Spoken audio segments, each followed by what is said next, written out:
तर प्रांजल खेवलकरांसंदर्भात महिला आयोगानं पुणे पोलीस आयुक्तालयाला जे आहे ते पत्र पाठवलेलं आहे। सान्वी बहुउद्देशीय सेवाभावी संस्थेनं महिला आयोगाकडे खेवलकरांची तक्रार केल्यानंतर महिला आयोगानं पुणे पोलीस आयुक्तालयाला पत्र पाठवलंय। प्रांजल खेवलकरांनी हॉटेलवरती परप्रांतीय मुलींना बोलावल्याचा यामध्ये आरोप करण्यात आलाय। तर प्रांजल खेवलकरांनी 28 वेळा स्वतःच्या नावानं हॉटेल बुक केल्याचा आरोप देखील त्या निवेदनामध्ये करण्यात आलाय। मानवी तस्करीच्या आरोपांची चौकशी करण्याचं महिला आयोगाचे पुणे पोलिसांना निर्देश पाहायला मिळतात।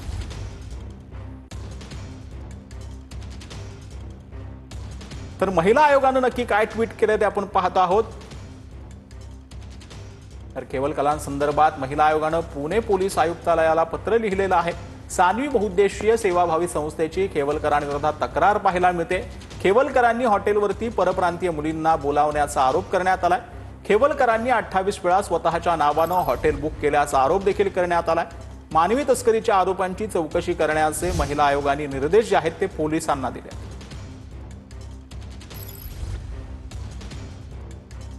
तर खेवलकरांसंदर्भात महिला आयोगाचं पुणे पोलीस आयुक्तालयांना पत्र पाहायला मिळते। खेवलकरांनी हॉटेलवरती परप्रांतीय मुलींना बोलावल्याचा आरोप करण्यात आला।